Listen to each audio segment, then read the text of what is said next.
Hey everybody, Nick Espinoza, your chief security fanatic here, and due to today's just absolutely heartbreaking and horrific mass shooting in Texas, we really need to discuss firearm tech. Now, I'm not sure if you heard this breaking news. I literally just heard this about 30 minutes ago as I'm sitting here talking to you, but apparently an 18-year-old in Texas shot his grandmother, then proceeded to enter a local elementary school, execute 14 students and one teacher before getting into an apparent firefight with law enforcement. Now, the news is still coming out here, but literally, given the situation, we are looking at another possible Sandy Hook level massacre. Now, on top of that, just over a week ago, a white nationalist shot up a supermarket visited predominantly by black people, killing 11 individuals, if I recall, in Buffalo, New York. So we need to discuss security here, particularly how technology can help with this situation or possibly help with this situation. But before we start, I need to make this clear. I don't care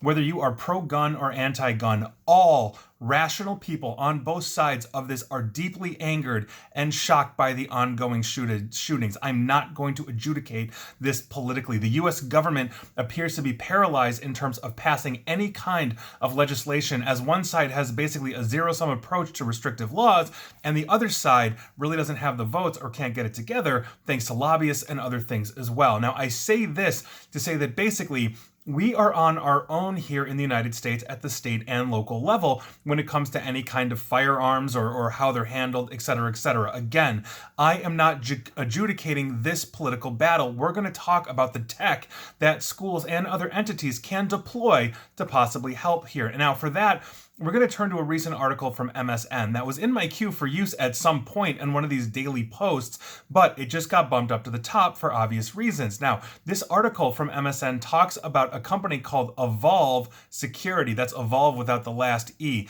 Now, what they have is an AI-based system that is meant to flag weapons, basically democratizing security so that weapons can be kept out of public places without having to have these elaborate checkpoints like metal detectors, all those kinds of things. Now, Evolve has become increasingly popular, used at schools, stadiums, stores, and other gathering spots. Machines, basically Evolve machines use what is called active sensing. This is a light emission technique that also underpins radar and LiDAR to create images. Then it applies artificial intelligence to examine them. Data scientists at the company have created signatures or visual blueprints trained the artificial intelligence to then compare them against scanner images. Meaning, if they see, let's say, something that has the shape of a gun, let's say under a jacket or in a pocket or something like that, the AI is designed to basically catch those things ideally. We'll talk about that in a minute. Now, their executives, Evolve executives, say that the result is a smart system that can quote unquote spot a weapon without anyone needing to stop and empty their pockets, into basically like a metal detecting machine, those kinds of things. Now, when the system identifies a suspicious item from a group of people flowing through it, it draws an orange box around it on live video feed of the person entering. It's only then that a security guard watching on a nearby tablet would approach for more screening. Meaning, if I'm walking into that stadium or that school, with other teachers or kids or patrons or whatever it is, and I get flagged, let's say I've, got a gun in some way, shape, or form, or another kind of weapon, it basically draws a box around me, and now I know, or I don't know, as I'm a patron entering this place armed, that the security has been alerted to me thanks to this artificial intelligence. Now, according to Dan Donovan, he's basically a security consultant that rents Evolve systems out to clients for events, that he basically says that by allowing guards to focus on fewer threats, it avoids the fatigue that metal operators can feel, meaning you're putting 50,000 people through a thing to get into like a football stadium or something, you're eventually going to just start glossing over things by the end of those 50,000. Like other consultants, he also notes, though, that this probably would not have stopped the Buffalo shooter, obviously the Texas shooter as well, possibly, we'll talk about that, who obviously started firing in the parking lot. The Buffalo shooter started outside of the top supermarket before moving indoors. From what I understand from the Texas shooter, and again, news is coming out, so I could be wrong, that he basically walked into an elementary school and opened fire. My God, honestly, I just heard about this like half an hour ago. What a monster. Now, consumers can expect to see evolve basically a lot more, because sport franchises like the Tennessee Titans, the Carolina Panthers are now using it, as are the New York Mets and the Columbus Crew. The Super Bowl at SoFi Stadium back in February deployed this on their outside perimeter, and in NYC, public arts institutions such as the Lincoln Center are giving it a try, as is a municipal hospital. And for the record, Mayor Eric Adams of New York City has touted it as a potential subway security measure, but tight spaces and underground signal interference make that less plausible, meaning it can't phone home if it can't get the signal. Now, North Carolina's Charlotte's Mecklenburg school system, with 150,000 students, which I believe is the largest in North Carolina, correct me if I'm wrong, has also now licensed Evolves. Theme parks as well. All 27 Six Flags parks across the country use it, including right here, Six Flags Great America, which is the one in the backyard of Chicago. Evolve has now conducted 250 million scans to date, which is up from 100 million just this past September, meaning it is being adopted more and more. Now, according to its supporters, this system is more effective, it's less obtrusive as an alternative to the age-old metal detector, making events safer and ideally more pleasant to attend. But to its critics, and we have to be honest and transparent here, Evolve's effectiveness has hardly been proven, and it opens up a Pandora box of ethical issues with basically convenience being paid for things like RoboCop level surveillance. So I think that's a really good point. I have basically talked about this in my third TED Talk regarding facial recognition and how there are false positives. In an evolved situation, as the AI is learning, I might have something in my pocket that it thinks is a gun or a knife or whatever it is and gets flagged, or it may simply miss me, maybe because the crowd is dense, maybe because, quite frankly, the shape due to the position of my shirt or something like that basically fools the AI system. I don't think it's going to be 100% just yet. I'm sure Evolve's got words for that, but the ACLU actually has a really good point here. Jay Stanley, senior policy analyst for the ACLU, that's the American Civil Liberties Union, said, quote, "The idea of a kinder, gentler metal detector is a nice solution in theory to those terrible shootings, but do we really want to create more ways for security to invade our privacy? Do we want to turn every shopping mall or little league game into an airport?" And I think that's a really good point. The privacy wonk in me obviously has very deep issues with this. Odds are if I'm walking through the situation with Evolve, I could be on facial recognition.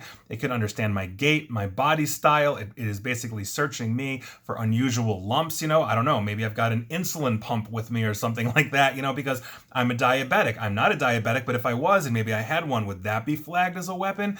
Not to mention the fact that if it thinks I have a weapon, does it flag me and put me into a database, then shares it with other places? Maybe I'm going to a Carolina Panthers game, and then next week I'm going to a Tennessee Titans game, and I got flagged at the Panthers. Now I can't get into the stadium at the Titans because maybe it recognizes me.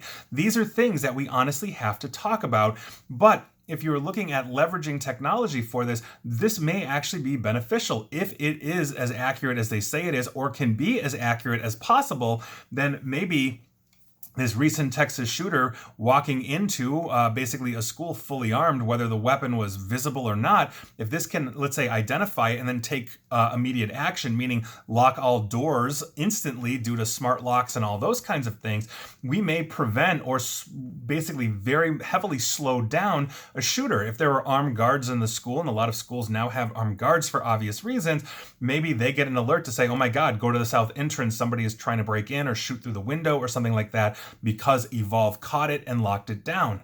Now, I understand there are no easy answers here. There are no easy answers here, both in the concern of privacy and also false positives. Those are very serious issues. There are other possibilities that we have as well on the technology side that MSN doesn't mention. Fingerprint technology has improved. And so, for example, and again, we don't have all the information in Texas, but if that 18-year-old, let's say, stole a gun from his grandmother who he shot, if that was fingerprinted, maybe just to the grandmother, maybe the firearm wouldn't be able to operate. I know that there were tests of that done years ago, but fingerprinting has greatly improved. Smart bullets were an attempt as well, meaning that essentially the bullet on impact would retain an identification number that could then be traced back to the purchase, and that was found to basically not be good, as the bullets essentially smash or shatter, or get mangled so bad, depending on the type of target they hit, that serial numbers and those kinds of things tend not to survive. But again, we have improved since I last heard about those technologies 15 or so years ago. And so we have to see where this goes. Again, I think any sane person on any side of this political debate looks at these kinds of things and just, it's horrific. I mean, we've got another Sandy Hook on our hands now, and it feels like sometimes the world is melting down and we are politically divided. But there are things that we can come together on, whether we agree or disagree about gun ownership or restrictions on gun ownership. We can all agree that we don't want this. And that is a huge thing. And so I urge anybody, especially in politics, that is possibly watching or listening to this, and I've interviewed a good chunk of, congressmen and all those kinds of things. Please, please, please, I don't care what side of the aisle you're on, let's just all come together and try to figure this out where everybody has at least some sort of satisfaction, but we're also protecting everybody else without the expense or added hardship of trying to give up a liberty. I'm not looking at increasing security at the expense of freedom here. I am trying to figure out a way, and technology may be that. We are continuously improving things like artificial intelligence and recognition. And while there are privacy issues with that, when we are looking at a situation like this that is just absolutely horrific, why wouldn't we want to talk about at least leveraging it in some way, shape, or form? I mean, these are things that we really need to discuss. We have to have these conversations if we're going to basically live together and survive as a society. So I'm going to get off my soapbox. That is the news of the day. It's absolutely horrific. Hopefully technology can help in some way, shape, or form. Maybe it's earlier warning detection systems like in parking lots and stuff before they get to schools, as I mentioned. We have to figure this out. We have to have this discussion. And that is your unfortunate news of the day. And please like, share, follow me here on Facebook and Twitter at NickAESP. You know what? Forget it. Just be safe. Just be safe. That's all I'm going to say.